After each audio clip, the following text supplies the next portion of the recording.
Hello and welcome to the Villa Park podcast. It's me, Rich, and I'm back with the boys, Martin and Kev, to talk over two games into pre-season. So we're going to cover those two games. I guess generally positive news around Villa Park at the moment. So we'll talk generally about pre-season, a couple, some of the players, who's impressed us, who maybe hasn't impressed us.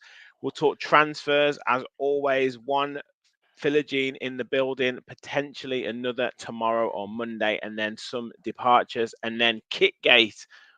This kit is finally going to be released on Tuesday. What is it going to be? What is it going to look like? All these leaks are out.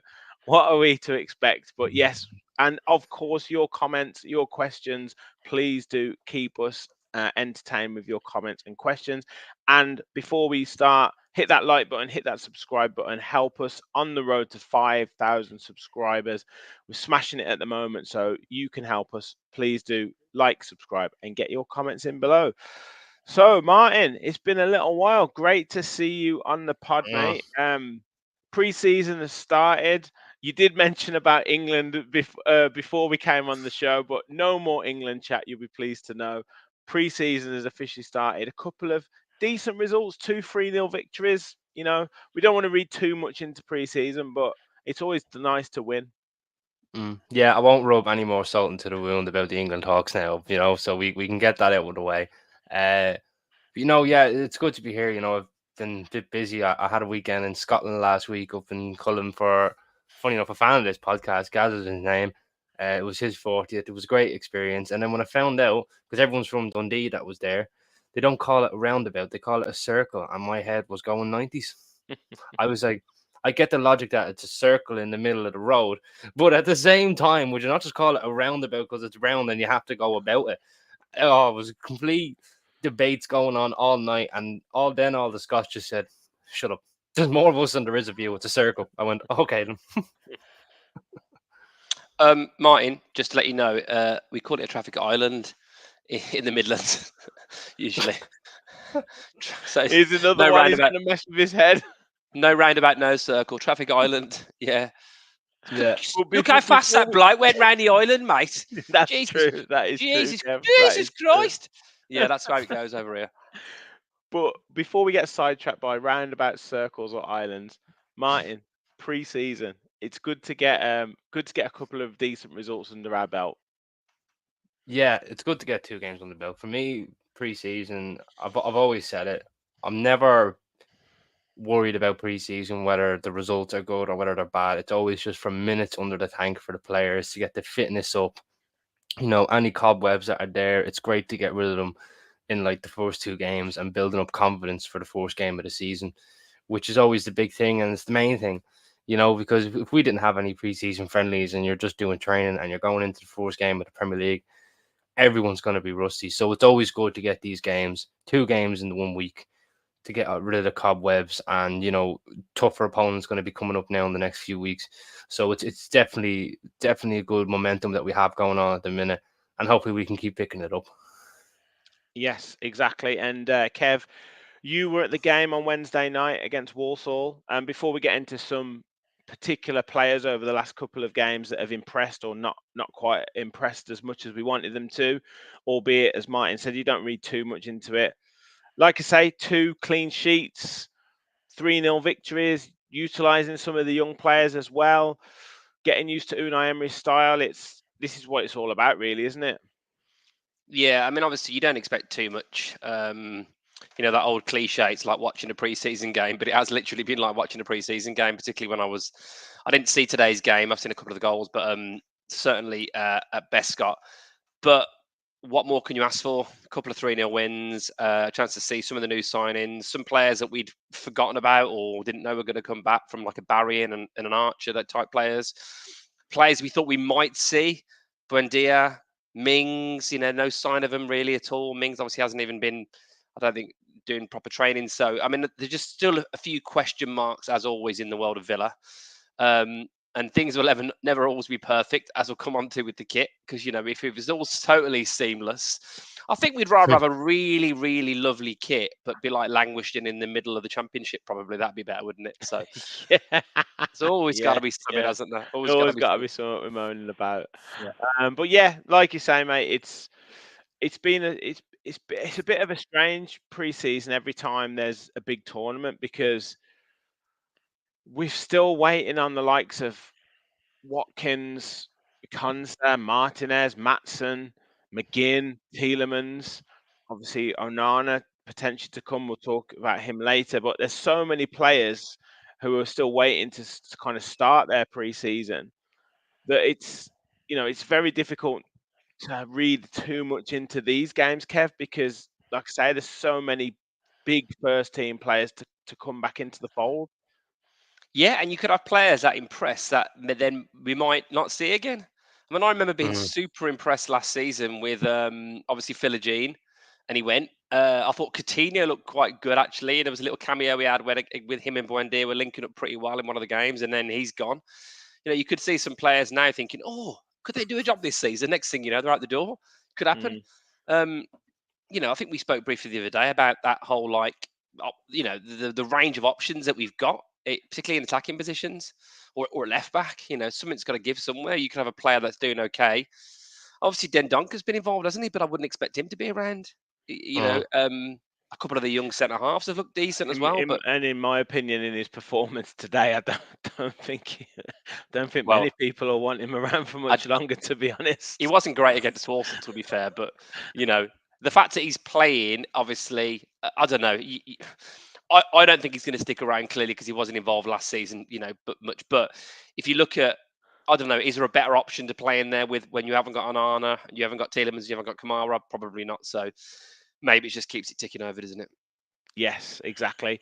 Now, Martin, we have had an opportunity to see some of these younger or newer players coming into the side, the likes of Enzo Branachea, Costa Nedeljkovic, Sam Milling Jr., slightly older player in Ross Barkley returning to the club. Mm. They've obviously had a chance to impress, and certainly Enzo looks bright. He looks like he wants to get on the ball quite a lot, and Costa Nedeljkovic looks pretty keen, and also they look quite physically strong, which myself and Kev talked about this the other night. 6 foot plus all those players, and maybe that physicality coming into it. I know you laugh at me about those type of players, but Mm. it's been nice to see them integrating with the squad, hasn't it? Those new players. Yeah, absolutely. I mean, we all know you love a 6 foot plus player with a good bit of physicality. We're going to be a world class team with all these players that we're signing that you're on about, Rich. Uh, Better watch but my wife's in the other room when you're telling saying what type of profile are yeah, like. Yeah, 6 foot you're always plus probably going with to your wife. We need a physicality. 6'5" player that can be absolutely physical, dominate midfield. And now guess what? We're after signing Onana.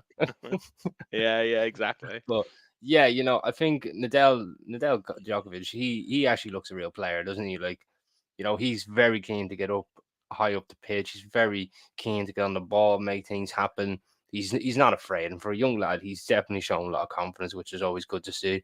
Ross Barkley shown great signs of his experience, a great quick thinking as well for the assist from Morgan Rogers' goal, which of Ross Barkley of all probably wouldn't have done that. He probably just would have stayed on the floor being injured, and he would probably be gone for 2 or 3 months. And then, of course, Enzo Barachea, he probably had a few loose passes, but he grew in then to the games, and he's looked very solid. And I have to say, I've been impressed with Morgan Rogers probably the most. 2 goals, and he's got 3 games and no, yeah, 2 games, 3 goals. 2 games, Yeah, 3 goals. That's one. yeah. Just my head's going 90 here. I'm still thinking about circles. He's looked really, really sharp, and he was playing in the 10 role today, which I thought was something very interesting. Maybe Emery was doing a bit of an experiment, but if he's playing that 10 role, it kind of tells me that maybe a certain somebody's leaving, which I won't touch on just yet. Mm-hmm. So he's looked really good there. He really has, and I have to say, I completely forgot we had Louis Barry. There's some players you definitely completely forget you have, like a Louis Barry. Cameron Archer scored, and I know Sam was all excited, and Max literally shot him down straight away. Don't get too ahead of yourself because we've been here before. Definitely. But yeah, absolutely, mate. Absolutely. And Kev, you said Martin said there, Morgan Rogers out of these last two games have probably been the pick of the Villa squad that's been available at the moment. He looks like he's going to hit the ground running this season, and 3 goals in 2 games, 1 assist. He looks a different proposition at the moment. Wow, what a rise, from being given quite a bit of grief from various areas of saying Villa have wasted their money. What does he look like? Villa have had the pants pulled down, all that kind of stuff. To now, he looks like he's going to be a star for us this season. I think he really came into his own before his injury and really contributed quite well. And he scored 3 home games in a row, and he was looking really sharp for us. I mean, it's an interesting option, isn't it, really? Because if you think about when you've got attacking players, if you've got someone that could play, say, a 10, wide left, wide right, attacking midfield, whatever, as long as they know the role and what the duties of the role are, it can be interchangeable if the player's good enough. And this is the thing, I think, where when you've got a coach like Emery, I mean, look, there's all been this talk of Ealing Jr. and whether is he going to be left back, is he going to be left wing? He was playing basically like up front at times against Warsaw when he came on. It was really, really high up. And Kessel Hayden was playing right wing. So I just look at these type of players and think if they know the system and they're coached really well, anything can happen. And Rodgers, why not? Why can he not then become that? We've had Coutinho in the past. Obviously, when Diaz played that type of role, why can't it be him? Maybe it's going to be him and McGinn, and hopefully João Felix, whatever. But playing that role behind Watkins. Yeah.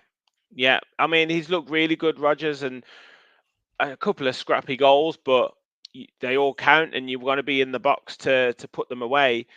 And it was interesting you said that about that, Kev, about kind of the rotation of positions, because sometimes last season, if there was any criticism we maybe had at times of the way that we played, it was a little bit rigid at times. Obviously there was the full back on the left just went forward, and it was just try and find Leon Bailey on the right hand side, and then kind of in that middle area, that number 10 area, sometimes we got a bit lost in who was playing in there. That physicality, Diaby struggled sometimes, and then 1 or 2 other players, were in and out. So it was interesting because there was loads of rotation in that Walsall game, and in the second half when Rodgers was on today, there was quite a lot of rotation. So are we going to see like a Watkins or a striker type player up there, and then maybe 2 or 3 players switching positions behind them, Kev? Yeah. I really think now we're going to have so much more variety to what we do. I don't think you're going to have that traditional, well, where's our wide players going to be? If it's not going to be Bailey, who have we got? I think you're going to have a situation where they can interchange. We saw that quite a lot last season at times. We had to. It was enforced, wasn't it? With Kamara's injury. We've played some fantastic games last season, some great performances with actually patched up, in inverted commas, a team in terms of certain areas. Carlos wasn't seen as being obviously the ideal choice at centre half, and he played in most of our big wins against those teams.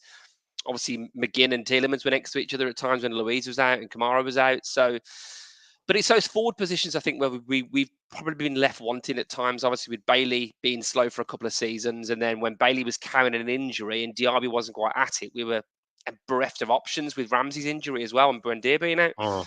And when all the mantle falls to Watkins all the time, he then has a slightly dry spell, towards the end of the season. And it didn't cost us in the end, did it? Because obviously Spurs couldn't get over the line, but we could easily be sat here now saying our lack of attacking options means that we're in the Europa League next season, when we'd all be saying, oh, it's great progression from the Conference League, but we certainly wouldn't be linked with João Felix. We certainly probably wouldn't be getting Amadou Onana. So I did there. Andre's not even my name, mate. I know, so good. It's so good. I love that. It will be a different situation for us now in terms of what we're doing. So I'm excited by it. I'm excited by what we're going to do, but we're going to have these talented. I mean, the thing about Rodgers as well, in that type of role, and a Philogene and an Ealing Jr., these type of players, it's like athletic. No, they're athletic, quick. and still not many. Obviously, you've got scouts, you've got people who'll watch them, but I felt like Rodgers was a bit of a wild card once he got going last season, and I feel like even now, Martin, that Rodgers, even still a little bit more Philogene, a bit more, and Ealing Jr. a bit more kind of wild cards. We might take some teams by surprise if these guys are starting or coming off the bench, because they're not the established names if they're going to get used. Yeah, no, look, you don't always have to go for these established names that to try to boost your team and everything else. Like you don't need it. Like, yes, don't get me wrong, you do want to make two big signings for your club to get your fans excited, but sometimes a name that isn't big becomes your best player. Like, look at Morgan Rogers towards the end of last season. I thought he probably was our best player, scoring 3 home games in a row. He looked the sharpest out of everybody. Yes, he may have picked up a little bit of an injury, I think, maybe in the last 2 games, but I felt he was probably one of our better players in the bad run that we had. I mean, Philogene Bidace, he was absolutely tearing it up in the championship, scoring Rabona goals, doing Rabonas on the edge of the box, doing whatever he wanted. And if we got him doing that in that last part of the pitch, it would be just incredible and a joy to watch for Villa fans. And Illan Jr., who looks really sharp, I thought was well capable running up and down that wing. No, it's going to be, we've got a good squad depth. And this is what I've always said. You want your manager looking at the bench going, right, who can I bring on? Like, who is going to make an impact? And that's a good headache rather than the years of all with Villa was, having a good 11, maybe 2 players on the bench, and the rest is kind of like, are they really going to make an impact? For this squad now, anybody can make an impact, whether they're starting or on the bench, which is always a good thing to have, So with the likes of Villagine, Morgan Rogers, and Samuel Lillen Jr., they're all going to make impacts, whether it's from the bench or in the starting 11. Yeah, definitely. So a couple of players, Kev, who I would probably say, I mean, you can take your younger players, Caden Young, Louis Barry, Josh Feeney, Sil Swinkles. I'd imagine that they'll go out on loan moving forward, or even get a transfer away from the club. It's nice to see them. It's nice for them to put themselves in the shop window. But a couple of the more fringe players, I guess the Leander Dendonckers, Diego Carlos, maybe even one of the left backs, Alex Moreno or Luca Dean. A couple of them, Kev, it's probably time that we needed to see them move on. Are you with that opinion?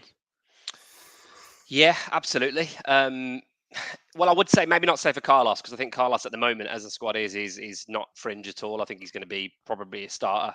Particularly, I mean, if you've got Konza and Torres, but in other games, I think Konza will be right back probably, and therefore he'll start. But yeah, I think it's a necessity.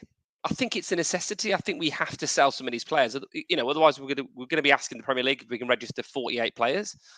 There's just too many, and if we want to bring in more players as well, then the maths just don't work. And I know Martin's our guy for maths, isn't he? Working out Rogers' goals and games and appearances and stuff. But I thought I was watching Rachel Riley there on Countdown. But we can all see it, can't we? We can all see it. Like, we know we're light, probably still at right back. Although Mr. Nedeljkovic is making people possibly rethink. Yeah, I agree. I want us to replace him with an absolute top. Someone who's going to be a dominating right-sided centre half. I'd love us to sign. And then I'd love us to see Mings back, and then I'd feel super confident. I just think going into this season, right? Imagine if we could, from another era of football, if we could bring in Melberg and Larson, or Thiel and McGrath, right now, because or John Terry and James Chester. No, maybe not, but we've had some fantastic centre halves over the years, and right now, centre half for us, we've got some. And Astilian Petrov, Kev. Don't forget Astilian Petrov in the middle of that midfield. Oof. Yeah. I mean, obviously, we've had some absolute quality players, but we've been weakened. We were second worst defensively, weren't we? In terms of, was it set pieces last year in the Premier League? For all the quality of Konza, all the quality of Pau Torres, for all the size of Diego Carlos, it is an area we're lacking in. It's also the wages as well. Carlos, I'm sure, is on a fair packet. Dendoncker, I think, by all accounts, he's on. Dendonker's on a decent wage. Obviously, all right, George. George. Take off your mask there, George. We know about Luca Dean. Take off your mask, please. All right, reveal yourself. I would have got away with it too if we weren't for you meddling kids. But that's the thing. As Rachel said, it all depends on the buyers. Are these teams going to have? Are these players going to have buyers? I mean, some of my mates. Someone asked, "Do I live in the northeast?" And I do live in the northeast. And a lot of my friends up here are Newcastle fans. They're saying, "Oh, we've got to get a shot of Callum Wilson because he keeps getting injured all the time." And I'm like, "Well, Who's going to take him with his injury record and with the wages that he's on? Like, and this is the problem with some of these players that you bring in. Yes, you want them to do well, but when they don't, it's very, very, very hard to get them shifted. But hopefully we can. I just need to say a big shout out to King Josh AVFC for becoming a member. You are now an official Villa Park Pod follower. Thank you very much, my friend. Welcome to the family, King Josh. Welcome. We're going to be doing a members only prize very soon, so keep your eyes peeled for that. If anyone does want to become a member as well, please just click the link that's pinned at the top of the chat. Just $1.99, become an official Villa Park Pod follower, much like King Josh. And hit that like button as well. Hit that subscribe button if you are new to the channel. We're marching on to 4,500 on the road to 5K. So please do like and subscribe. Martin, a couple of players that we were hoping to see over these 2 pre-season friendlies, and one we'll talk in quite a bit more detail about soon. But Emi Buendia and Jacob Ramsey, were you slightly surprised that you haven't seen any of those 2 yet? Very surprised, I have to say. I was really looking forward to seeing Wendy and Ramsey. Maybe they're probably not ready just yet, or perhaps Emery just wants them to continue doing their bit of fitness until they come up to the games against the likes of Dortmund and Bilbao. You know, I'm very surprised by it because I thought Emery Buendia, being him back towards the end of last season, right, fair enough, he was never going to make an appearance in the league, but he was back to full training with the ball. He was doing everything competitively. And with the preseason picture, he looked absolutely henched. Like, he looked absolutely built. Like, not even just at the top, but like the bottom. He looked absolutely built. And I was thinking, right, he's definitely coming back now. He has to be fully fit, but maybe that's not the case. It could be just that little bit of a niggle that he has from that ACL injury. Perhaps Emery's probably not willing to take a risk on it. And with Jacob Ramsey, I wouldn't say I'm not surprised, but I am at the same time, because you have to remember this injury of his was kind of reoccurring. So maybe it was a case during this preseason. It's probably reoccurring again. So it's something that's really niggling him, and it's very annoying for a player like that when they have reoccurring injuries in the one spot. And not to say that they don't recover from it, they do eventually, but when you have that in that situation, it's just really frustrating for him. And this could be the case again with Ramsey. It's probably just constantly reoccurring, getting these little bits of little pains coming every now and then, which is something is going to be annoying for him. And I hope that doesn't happen to him again this season, because last season he was completely wrote off. I mean, he was probably going to be one of the better players that I thought was going to get Young Player of the Year for a shoe-in, but he just wasn't around, was he, due to this injury just constantly reoccurring itself in the one spot?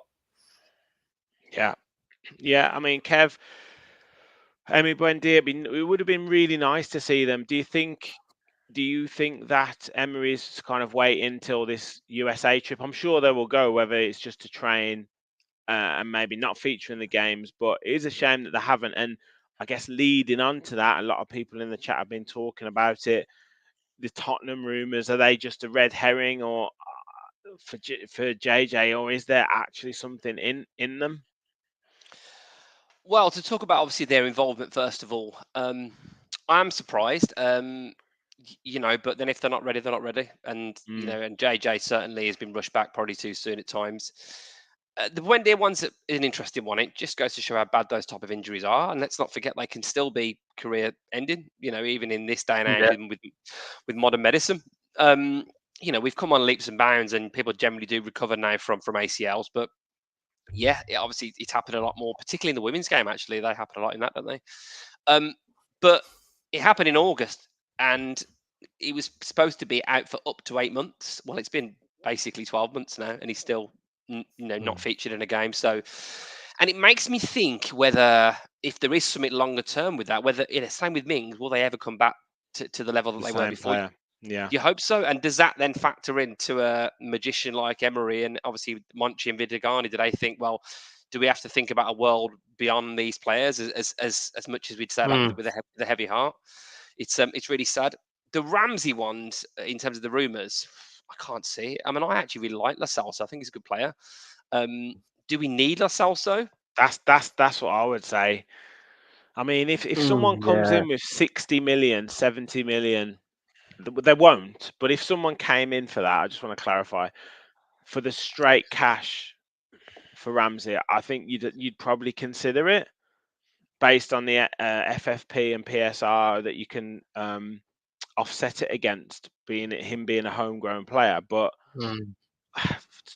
whatever they talk about, the 20 million plus Lo Celso, I mean, that means that they're valuing Lo Celso at 20 to 25 million. I can't see that. I know. Just I know. can't see it. It is a very poor deal when you think about it. Like Lo Celso plus 19 million pounds is this a rumor? It's a poor deal. Like that's very poor. Like if Ramsey's worth, let's say, 50 million, and you've got Lo Celso maybe worth 20, then it should be Lo Celso plus 30, not Lo Celso I plus just would. 19. I don't know. I don't know if. But I don't think I we need Lo wouldn't even Celso, say in Lo my opinion. We're Celso not is forgetting worth that. Ramsey, Enzo Yeah. Berenchea. We've got Onana to come. You still have Boubacar Kamara to come back from injury. You've got John McGinn. You've got Tielemans. That's a great midfield. I don't think we need to add to that. So Yeah, it's not the player we want. I think the thing is, we obviously are not privy to what the deals look like and what the finances actually look like. And if Villa fans were told, if we sell JJ, that would enable us to buy Nico Williams, we'd all probably go, Jacob, we love you, but let's go. So we don't know the ins and outs of it. And are we sailing closer to the win than we think we are? Even after all of the recent deals, we just don't know. But if it was That that is true. circa 20 million plus Lo Celso, I don't think that would be a good deal for Villa. I think Ramsey's got such a high ceiling. That being said, but is the introduction, obviously, of a player like Ealing Jr., who can play in those sort of positions, obviously Morgan Rogers, his development since he's come into the team, has his development made Emery think maybe with a heavy heart we don't need Jacob Ramsey anymore? Possibly. So again, this goes back to this question of, at some point, if you've only got a certain amount of room, you've got to take someone out, and someone we want to take out at the moment. I mean, if everyone was fit right now, let's just think about this. Yeah, the whole squad's fit, right? You're playing Watkins up top, yeah. Yeah. Bailey on the right. Bailey on the right, yeah. You've got McGinn's got to be in the team, yeah, right. Kamara, Onana, Tielemans, Onana. Barkley. I mean, so Barkley, Buendia, Ramsey, Rogers. Barkley wouldn't get in the first 11. Barkley wouldn't start. He'd be an impact. I think the midfield three would be Onana, Kamara, and Tielemans. Yeah, I think it'd be Onana, Tielemans, and Kamara. They'd be your midfield three, and then. You see what I mean? McGinn. You're missing out big players there. You're missing out big players. Big players. That's true. Yeah. And I know we'll get injuries. Left back, Pau Torres, Ezri Konsa. Would Matty Cash still be the right back? I think Costa's knocking on the door. I'd say we need a right-footed centre back. I wouldn't mind Konsa right back. I know a lot of people give out about it, but I think he's actually solid there, because normally Emery likes to play his left backs constantly bombing. I think that would suit Ian Maatson. So maybe a right-footed centre back. Maybe put Carlos there for the time being. Konsa right back, and then you have Emi Martinez in goals. I think that's the way I would see it. But everyone's different with their starting 11s if everybody's fit. I think Cash has looked pretty strong. Yeah, looked pretty strong. I think as well that the Maatson signing is particularly in Champions League football. If you look at the clubs and the teams in that kind of tier, they like to put one of their fullbacks into midfield to make that extra man. And I think that Maatson is bought with that in mind, to put that extra man into midfield to keep possession and add that extra man. So not necessarily bombing up the left wing, which he can do, but more stepping into midfield to become that extra man. So then we can have that movement of those front three players like interchanging positions, because you've got that extra protection. So I think that's maybe what he's brought him in for. And then you've got the physicality of the players as well, increasing. If you've got a midfield of Onana, Barkley, let's say, for example, Morgan Rogers, for example, you've got 3 6-foot-plus players in there straight away. And that again with his 6-foot profile. Here's a question for you, right? Here's a question. Considering, Kev, you mentioned if everybody's shit with the starting 11, I've kind of just thought to myself, if McGinn wasn't captain, would he be in it? I think McGinn brings. I mean, it's a question. Certainly, the better we get, Yeah. you bring in a Felix, you bring in a Williams. You know, if all these things happen, then it's a question, isn't it? And at some point, McGinn won't be getting in the team, whether that's from age. But McGinn tends to get better and raise his game with the better players around him. And Yeah, you've always said, Kev, when McGinn plays well, Villa play well. yeah. But like you say, at some point he will. He will. He's 30. You know, I'm not saying that players once they hit 30, you know, all of a sudden drop off the radar. But yeah, there will come a time where he's not effective as he has been. Yeah, I look at McGinn and just think he is the heartbeat of the team when he's on it. He is, and I think he can add a hell of a lot more value even further forward. But then there's competition for places, and but then if we want to fight on more fronts, then you know what you're going to do. You're going to play McGinn or you're going to play Felix. You're going to play McGinn or Rodgers. You know, I think there's room for another number of these players in the squad, but you know, Now we've listed that best 11. You've made a great observation there, Kev. And throughout that squad discussion and who would go in, not one of us has mentioned Jacob Ramsey yeah, or Philogene. or Philogene. Yeah, to be fair. Or Emmy Yeah, yeah, Wendia. yeah. So it's Well, a, it's a this it's a is my hell point, of Rich. a This is hell my of a point. squad. It's a This hell is of a my squad. point. So if you think about it like that, are we going to keep Ramsey just to keep him on the bench, or if not, if Wendy is fit, does he just stay on the bench forever? And some of these players weren't even getting the actual overall squad because you know Emery likes to have 9 keepers on the bench, lols, no. But like, I mean, the bench will be different this season, and there'll be a quality bench, and there'll still be some good players that will be making that bench. Yeah, we're probably We going to have some haven't good even players. mentioned Tyrone Mings. He doesn't play up top, but I know what you mean for defensively. Yeah, like. Yeah, Gaz says Ramsey walks into the team 100%, if 100%. So, I mean, Fair enough. look, we sometimes revisionism comes into it where either a player becomes better when they're not playing, or you just kind of forget about it and you think, oh, we don't need them. Like, absolutely not saying that. I think he's a fantastic player, and I don't actually think he does go at all. It would just be amazing to see him back in a Villa shirt in pre-season. Hopefully that happens very, very soon. And Emi Buendia as well, because I think we're all excited to see what he can do. Now, one player who is most likely to leave, and that would bring money in, and it does seem a bit of a shame. Myself and Kev talked about this on the fans forum on Tuesday, but it is gathering much more pace. Martin, your thoughts on Moussa Diaby potentially moving? 70 million euros is meant to be the deal. Hasn't been in the last 2 squads in pre-season. What are your thoughts?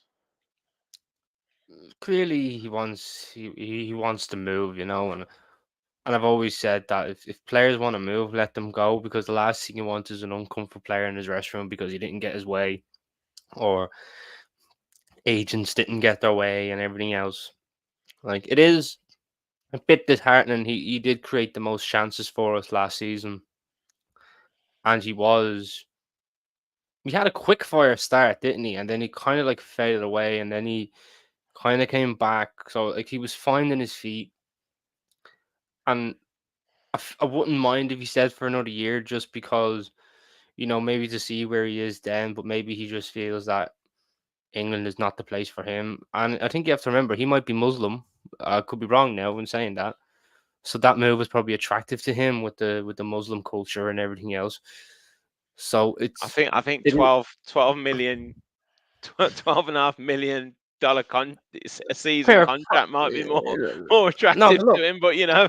yeah, look, profit is profit. Like, you know, Yeah. we're getting like what we paid 50 million euros for him, and supposedly it's 70 million euros. Well, it's 55 million euros, but the bonuses gets it up to 70 million euros, which is 20 million euros in profit. You know, it's at the end of the day, you know, for PSR reasons, we're up money, and I think we've been nearly sitting at a profit this transfer window, considering the players that we've signed and everything else. And if we go and sell Diaby and we go and sell Duran, I think that's going to be one more big player that's going to be coming into this team. Who that will be, no clue. There's definitely a lot of links out there Martin, this minute. do you mean big as in like 6'4"? Like, because if it is, me and Rich are all in on this. We're in. Another unit's coming in. Yeah, another unit is coming in. We need another big John Carew up there, don't we? Then that means Ollie Watkins is on the bench. John Carew is just going to go bang into the back of the net and everything else. But I think if Diaby goes and you sell Duran, I think you should definitely go all out for Nico Williams.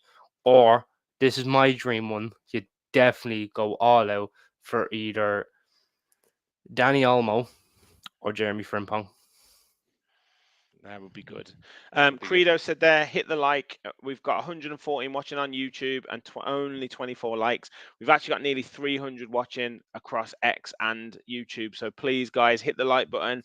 Follow us on Twitter as well, or sorry, X at Villa Park Pod. But yeah, let's get those likes up. Let's keep spreading the word of the channel. Just Rai says Diaby was great, but never really looked confident. Bailey does the job so much better. Gaz Oak says Diaby lost his place to Bailey essentially. I think Emery wants more physical players next season. Look at the players he's signing, and we've said that as well, Kev. And Mr. Sensible said, I think if Diaby goes, Unai will want Williams. So you've said it before, if we were offered to sell Ramsey and get Nico Williams, but now if we were to sell Moussa Diaby and we can get Nico Williams, you'd have to say straight away, Kev, wouldn't you? Well, you would, but is there a way we can sell Olsen and get Nico Williams or Dendoncker and Olsen? Or we can swap Louis Barry for Nico Williams, maybe. Oh, It's a Spanish culture. He's been there before. Yeah. No, look, Nico Williams, I still think he's a very, very slim chance. By all accounts, Barcelona's where he wants to be. Aaron, I love your comments, mate. They're so good. They are so good. I'm so glad you're back. I'm not even going to read that because of my Irish accent. Imagine me reading Martin, don't. Martin, the channel will be I'm not even reading. Channel will be cancelled, mate. That'll be the end of our football podcast career. Why did it die? Martin tried speaking in a Jamaican accent, and he's Irish. Listen, I've done it a few times. It's great fun, but accents are accents, aren't they? But anyway, listen, the Diaby one. I think, like we said the other night, Rich, there's not many Villa fans saying, look, let's replace Diaby's name now with a McGinn, with a Watkins, with an ME. Not many people I'm seeing are saying we cannot sell Moussa Diaby. A lot of people, is it not a shame though? One season, I know we might make a profit on it and all that kind of stuff. No sentiment, mate. No sentiment. No, I agree. Yeah, no, I do agree. Just devil's advocate sort of situation. Is it not a shame that kind of a record signing a season? Is it not a shame that they've not given me a shot on the right wing? It's a shame, isn't it? Like, it's a shame. I would love to. It is a real shame, mate. They should have. They just didn't spot you. Not in my knees and the six-a-side league. Yeah. But yeah, no, I do agree. I do agree. It's if you can make that money, like Martin says, 20 million profit, invest that in elsewhere in other positions, and that's the next point I was going to make is. I put this out there. I said if Diaby's moving and they're probably negotiating in the background, are they trying to get a replacement player in place for Diaby? Not necessarily in the position that Moussa Diaby plays, because we've talked about the cover that we've probably got there, and Leon Bailey, going above him in the pecking order. But do you think they're trying to maneuver in the background, Martin, for someone to come in? Maybe that support striker or something like that. Yeah, absolutely. We've seen what Monchi's doing this summer. Bringing in Onana. He's after bringing in Illing Jr., Enzo Berenjea, Ian Matson. He's brought in Barkley too. Like, he's brought in some really effective players. And I think if he's selling a big player, he's definitely going to bring one more in. Clearly, because I know it's always going to go back to it. Like, it's clearly going to be for PSR. Like, if he looks at Diaby, sells him, great. I can go and get the player now that I want. Maybe that's what he was holding out on. We don't know what's going to happen. Kev on the right, it won't be ashamed. Maybe that's what Monchi's doing. He's probably looking at some players, right? If I have to sell you, that's great. I can go get him who could be 10 times better than what this player is, and I definitely think there's going to be someone big coming, But then again, would Emery just turn around and say, maybe we get an effective player, not necessarily a big name, But I think it's definitely going to be a big player, absolutely, because if we're selling Diaby for 70 million euros, I think personally myself, Emery has always been a big fan of Nico Williams. I think he's going to go all out for him. I want Joe Felix. I think Well, he'd look, have. Hey, I no, think I don't that's want them. I actually don't even want them. I actually don't want I them. think he'd cook under Emery. I've got his feeling like it would be sensational. Joe Felix. No. Luca agrees with you. Kev, Felix would be perfect to play behind Watkins in that number 10. Perfect. Rachel does say that the support striker number 10 position is the replacement. But I think they're talking. Now, I heard a loan with an obligation to buy. And then I heard that Atletico Madrid only want to sell now. They want a permanent transfer. I guess I think he would play really well.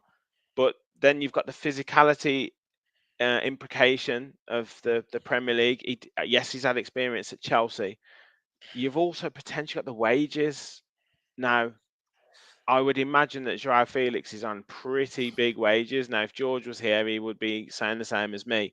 But I would imagine he's on in excess of 150, 200 grand a week. He'd have to, he must be, he's with, who's the agent he's with? He's one of them who's mad for wages, isn't he? So that's I would say, imagine is the only stumbling block where he'd probably have to be alone. Fair enough, right? If he's on about 90k, maybe we could. Joe But Felix on 90. he's an I don't really exciting believe player to that. me. No. He's an exciting player for me. But then if we got him on a loan, then that would open up the option to sign another player with the money that you get from Duran and Moussa Diaby. So that could be potentially other areas. And we talked about that, Kev. Maybe he not stockpiles the money, but maybe he doesn't rush to sign anyone. The transfer window doesn't close till the Yep. end of August. You've got a January transfer window as well, where we didn't really buy anyone. We haven't really bought anyone in the last 2 January windows. But if you're still fighting on all fronts in the cup competitions, if you still manage to stay in the Champions League, you're probably looking at utilizing some reinforcements in January as well. And you want to make sure you've got enough money to do that. Well, if you look at last season as well, we had 2 absolutely out of nowhere ACL injuries to contend with. So obviously, fingers crossed, touch wood, that we don't do that. But you never know what's going to happen in the first few weeks of the season. And you might want to kick on in January. You might want to have a player that you want to bring in then, and you might have to pay a bit more to get them. So maybe save a bit of your budget. It would be good for Aston Villa, as we've gone into this territory now, Champions League team. The reality is we're probably not going to win the Premier League or the Champions League, although I probably will at times in the season change my mind when we beat someone, as I often do. But I think we've got a real shot at one of the domestic cups, a real shot at one of them, when we're at this level of a team. And to do that, you're going to need some decent players. And if we're there or thereabouts, a few competitions come January, then potentially they'll want to strengthen then.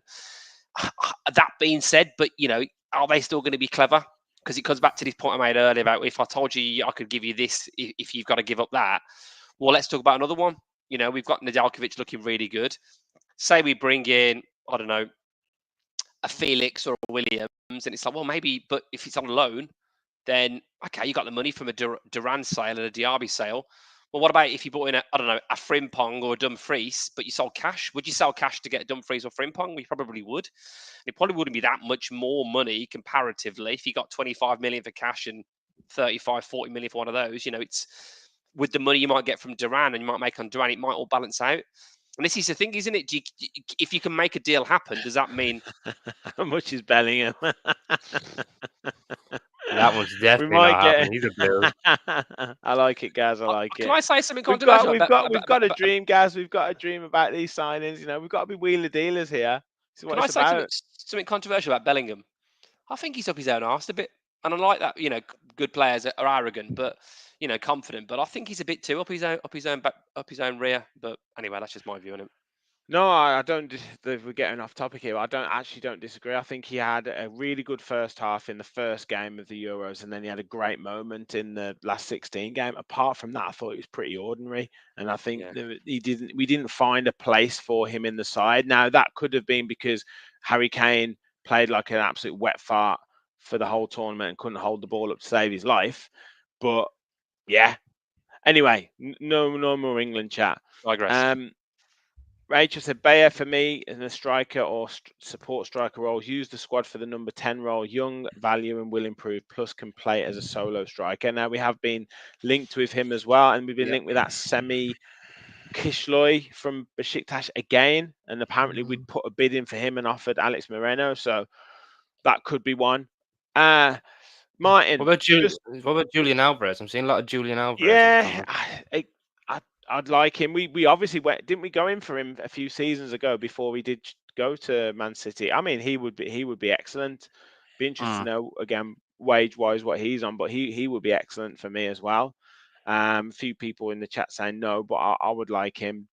But Martin, I was going to ask you the players that we brought in so far. Obviously, Nedeljkovic was done in January, but you've got Illing Jr., you've got Berenachea, Barkley, Matson, Philogene, soon to be Amadou Onana. How would you rate that transfer window in terms of signings? I know we've let go Louise and one or two other players, Kellyman, etc. How would you rate it so far? I would give that a 8 out of 10. I think with the players we also got rid of to balance the books, the big players that we've signed as well has been really good. Maybe one that might make it a 10 is selling Diaby Duran and then bringing in one big player. I think we'll definitely bring that a 10 out of 10 because we have to remember we're probably the only club signing big players this minute. I've not seen Liverpool do anything. I've only seen what Man United sign Euro. That's probably about it. Chelsea haven't really signed anybody exciting. Arsenal have been very quiet, although they just announced that they're signing a man from Bologna. Spurs have been relatively quiet, apart from this rumor talk with Jacob Ramsey. And then you have Man City, who have been ridiculously quiet. Ederson's supposedly leaving to Saudi Arabia. De Bruyne is open to a move to Saudi Arabia. There's probably a lot more leaving Man City than what they will sign. So, but yeah, going back to us, I definitely would say it's an 8 out of 10. It's been a very good window. We've sorted out the PSR, and overall, I think the quality on the bench and improving the starting 11 is really good. For me, what would make it a 10 again? Selling Diaby Duran and probably bringing in a Nico Williams. Brilliant. Jonathan said good window so far. PSR sorted and overall quality improved 8 out of 10. Barkley says he also says Barkley as a 6 is a really smart signing. Gaz says Spurs signed Gray. Yeah, the greatest 18-year-old in history or something. yeah, exactly. Kevin, what would you suggest in terms of the rating at the moment? Is it are you in agreement with Martin? Is there a risk of it dropping slightly if we sell these players and don't replace? And then obviously we've got the opportunity to really make it a 9 or 10 out of 10. 7.64 for me. I thought so. Yeah, not quite 8, not quite 7. No, I think 7, 8 out of 10, something like that. I think we're all hoping, particularly Champions League Villa. We want a blockbuster signing, don't we? A blockbuster. We want one that's going to make us go wow, like we did when we signed Coutinho. We want that level of signing, and we are in the Champions League. We've as we said, we've sorted out our PSR issues. I still think we'll make some more sales, and I would be amazed if we didn't bring in somebody that made us all, go whoa, Villa mean business. I think that's the important thing now. We've brought in some really good signings, and it doesn't need to be probably a bit low. That I don't think it needs to be. I don't think it needs to be superstars all the time. I think the one thing about Emery I love is that he's turned these players that were underperforming. It hasn't replaced them. He's turned them into the players that they are now. Bringing players that maybe weren't getting too much of a look in elsewhere, and then all of a sudden they come to Villa. Morgan Rogers is a great example. I'm sure we'll see great things from Illing Jr., etc., Baron-Chea, etc., etc. But you have to intersperse it with the odd absolute top level player, and I just think that would take us to the next level. If you want to start to compete on these fronts you're fighting for and genuinely have a chance of winning something, then I think you need to add a bit to that with the team spirit that he's built, with obviously the belief and the positivity and the intelligence of the systems that we play. But you also want a couple of absolute world beaters. I actually think of all the signings we've made this season so far, particularly the rumoured ones, that you could probably argue Barkley might be the best one so far in terms of the price versus what he offers with experience and ability for the price. Although I would, if you had to say who I think probably would impress the most, I'd probably go for Maatsen. But I think Onana will be massive as well, and Baron will certainly play his part too. Yeah, agreed. Now, just the last kind of main talking point. We will come to some comments and questions towards the end. But Martin, we might see the brand new signing. Apparently, having the medical tomorrow, signing the contract Monday/Tuesday. They might move it into Amadou Onana. Maybe he's wearing and holding the new kit. This has been an absolute.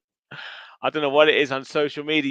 Your tweet was featured on the official Aston Villa TikTok I and know, I was X so channels mad. as well. But this has been the longest kept secret, and I don't know in how long. When is this kit coming out? The rumors, the leaks, everything is happening now. Nobody can wait until Tuesday. They've got to try and find out what it looks like. How how excited are you for this new kit? And will we reveal Amadou Onana in it?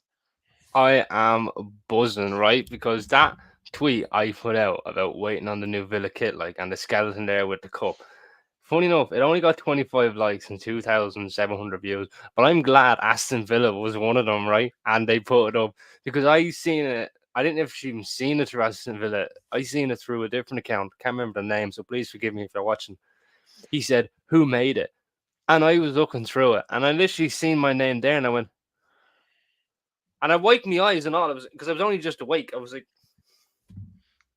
and then as soon as I seen it, I was like, I know exactly what that one is, and I was loving it. And then I went on to TikTok because my girlfriend made me get it, and then I went onto it, and the whole, like, you know that, oh, if you ask me something so simple, they give you a simple answer. But if you ask me in a deeper meaning, and then all this release a kit, and there was my name there, I was absolutely buzzing. So I was. But now finally, the kit is coming out on the 23rd of July, 2024. And if Onana's on it, I don't care who's on it. It's finally happening. I'm going to be selling a kidney. I'm going to be selling a liver. I'm going to be selling a heart to get all this Adidas gear ready to go. My bank card is here. It's like that, shaking. You can see how excited I am. Not for the fact that I got a mention on the Aston Villa account, for the fact it's finally coming out. Yeah, definitely. Jonathan said, I've been waiting for this kit as long as getting back in the Champions League. Gaz, I think we can safely say it will be Adidas. We can, definitely. Rachel's not as excited for the kit. It will be a template. Next season's kit should be more exciting. And yes, one for you, Kev. I think we're all glad that it won't be the Castore one, because I don't know if you've heard about the Everton kits in Castore. They just the Ghana Gaze Everton badge came off after half an hour of their game. So Right, at least I'm we going won't to say talk about that. I'm going to sound really boring now. And Holton, the Rob there, who just commented about his logos coming off. I'm going to show my age a little bit here. The fact I'm a single dad, right? I'm 30-degree wash. Yeah, turn them inside out. None of my logos have come off of my shirt. So if you need any top tips on washing your Castor kits, yeah, any sportswear, come to me. No, listen, Castor have look at the wet look kits as well and all that kind of stuff we've had in the past. You know, it's lovely to have this wonderful, sports company, but then all of a sudden you're getting all excited about it and you realize it probably is going to be a template kit. And as Rachel says, maybe get more excited for next season's kits. I'm more interested in the training gear, to be fair, rather than Yeah, I like some of the actual kits. training gears, nice colours, and Training nice. gear is lovely, The nice, especially the coaches one. The coaches gear looks really nice. the template badge, it does work on that training gear. It really does. But it's going to be interesting to see how they do the badge on the main kit. And as we know, it is going to be expensive. And we've obviously got this link now with JD Sports as well. Obviously, you mentioned that. That's really good. And obviously, massive, yeah. people living elsewhere. I obviously live in Newcastle. Hopefully, I'll be able to go on the Northumberland Street JD Sports and get it up here. And anyone else, maybe you, Martin, in Ireland at the JD Sports there, you can get it over there. So I'm sure it'll boost the name of the club. Rich, don't you worry. I'll definitely be in JD in that little corner waiting. Exactly, mate. Exactly. I am definitely going over. If no one knows I support Aston Villa going into JD, they will now. Yeah.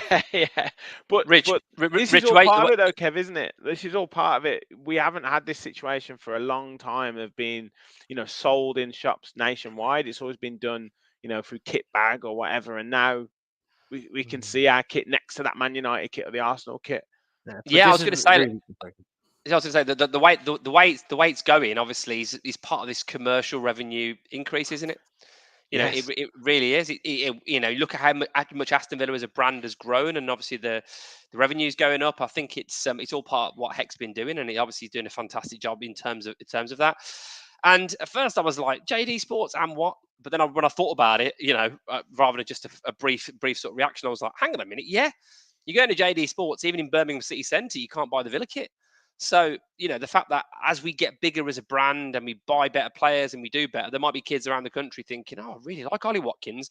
I reckon we'll sell a few more shirts just from that Watkins goal against the Netherlands. Because it's the kind of thing, isn't it? You start to create stars and kids start to like players, and that's how you can support teams. So, yeah, I think it's just another great thing for us. And, it still pains me when I see Man City shirts in Birmingham. It still pains me. The amount of kids I see, it's like putting Man City shirts, and there's me talking to a 7-year-old saying, "Do you realise about these 115 financial charges?" I don't say that really, but do you understand the payments they paid to Mancini? But it's just disappointing, isn't it, when you see it? And this is the great thing about Villa doing well is that you get a generation of fans that maybe would have gone to one of these glory hunting teams that all of a sudden you've got this massive waiting list for season tickets and you really secure the future of the club and you take it global. So yeah, it's just great to see. Absolutely. Yeah, that's what I was gonna touch on there. Just as Rich mentioned, that's why now Aston Villa, and Rich put it in. We've all seen it since 2021. Villa's stock market has risen by a good 150%. Like we're the third highest grossing since club. 21. Yeah. And that's absolutely all credit to Chris Heck for what he's doing. Bringing in JD, bringing in Adidas, and of course, like Kevin just said there, Ollie Watkins scoring against the Netherlands in the semi-final. He was the hero of the nation. Then all of a sudden, kids who are supporting Aston Villa will want his name on the back of his shirt, and that's what that does. It's like, right, or some people go, "Oh, who's Ollie Watkins play for? He plays for Aston Villa, does he? I'm going to get his name on it with an Aston Villa shirt, and he might not even support Aston Villa." But that's what it does. It just raises value, not just for the player, but for the club as well. And that is unbelievable. Yeah, like JD is probably one of the biggest sports brand shops out there at this minute. And we've just partnered with them. So it goes to show that we're not just doing great things on the pitch, we're doing great things off it. Yeah. But got to give a shout out to Ken for his £2 super chat. Thank you very much, mate. Cheers, Top Ken, man. Mate. Top man. Anything else that you boys want to go through on tonight's show? I think we've covered pretty much everything. PJJ did have a question for you though, Kev, relating to your washing tips: gel, powder, or pods? Well, I just get Aldi's own brand powder. Tell you, lasts me ages. Does a great job. Make sure you give your washing machine a clean. Another little what we doing. Get off. Tune in next week for Kev's washing tips. Kev's domestic tip. Did I say I've been baking some bread as well? No, we haven't got to go into that. I have been baking some bread. That'll be for your next YouTube channel. How Kev. am I still single? I bake bread and I can do my own washing. No, I think that if there'll be a signing over the weekend, hopefully with Onana, I think then the question is there going to be anyone else coming in? I think the next big talking points are going to be what happens with a Durant. Looks like it's close. Diaby looks like it's close. To Durant, is that going to happen? Is he going to come back into the squad, or will it be done before he comes back from international duty? Because he's someone else, obviously, who isn't with us at the moment. Is there going to be a Carlos Cash to go, which maybe we're probably more surprised about? Are we going to get Olsen out? Looks like Gauchi's number 2. I guess that's something looks like it's happened pre-season. He looked quite good. He's looked quite assured. Yeah, he has. Good on the ball as well. He looks like he's decent on the ball. But I think there's going to be some more tinkering and meddling. The season's not far away now, and it's this last bit of work on the squad, I think he's pretty happy with what he's got, but last bit of work on the squad. And when these players come back, obviously from their countries too, and obviously you got all the Irish players to come back, obviously from their run to the quarters, Martin. Then we'll. Sorry, Martin, you gave us enough grief for England. Don't worry. When you've got a Konza, a Watkins, a Tielemans integrated back into this team, yeah, it's gonna be magic. Cooking. Well, these next 3 games, Martin, will be they'll be in the next step up, won't they? RB Leipzig, is it Club Dortmund. America and Columbus we're playing? It's so Columbus, Crew, Dortmund, RB Leipzig, yeah. They'll be a bit more of a step up, won't they? Yeah, they'll be a bit more competitive, which is what we want for our players, But and like I say, I've always said, and I'm probably going to keep saying it. For me, pre-season is just lads getting rid of the cobwebs, getting fitness under the belt, and that's what it's all about, But that's what it is for me. Like, fair enough, some players aren't going to have a great pre-season, some are going to have an unbelievable pre-season. That's just the way pre-season is. It's who can step up, who doesn't step up. But when it comes to the main season, that's when I expect everybody to step up. Yeah, and as it's a Saturday and it's people might want a wee tipple. Ken wants to know, can you recommend any spirits, Martin? All those behind you. Obviously, you have to be over 18 to have a drink. First off, you have to be over 18, and secondly, these all belong to my father. So even though we're all looking at them, the only thing that's mine there, I've only got 1 bottle of Jack Daniels. But if I was going to recommend anything, I'm recommending my own bottle of Jack Daniels, because if I recommend anything else, my dad's going to kill me. I reckon your old man is watching back to old podcast episodes. When you turn to the left or right, he's going, Jesus Christ, that Grey Goose has gone down quite a bit. You're going to get in some trouble, Martin. You are going to be in some trouble. You need to make sure. Kevin, that was a great Welsh accent you displayed, by the way. I'll have less of that. You need to make sure you top it up, right? So whiskey, apple juice probably looks similar sort of colour. Water for vodka. I'll tell you what I'll do when I make this promise, right? If Aston Villa gets to the top of the table at any point in the season, I will pour a Jack Daniels on this podcast, and I'll have a drink while I'm on the podcast. Mate, you don't need. That'll be great. That'd be great. And if Aston Villa score a goal this season, I'll have a banana on this. I'll eat a banana live on the podcast. Yeah, that's my bottle, by the way, Dad. Okay, that's my bottle of drink. Not yours. That's mine. I thought you were going to say you're going to drink all of them. Yeah, or drink his oldest whiskey he's got there. Martin, you need to rethink that. You need to rethink that to make it exciting. The moment you're just going to have a drink of the drink that you like on the podcast. If Villa don't get the top of the table, you're never going to drink your favourite drink anymore. Honestly, no. My dad has his 2 rules with this stuff, right? If you look at it, you think about it, and you touch it, you're dead. And then the second rule is the same as the first. Well, we'll get permission off Martin Senior. We definitely will. Boys, great show, great fun, loads of Villa chat.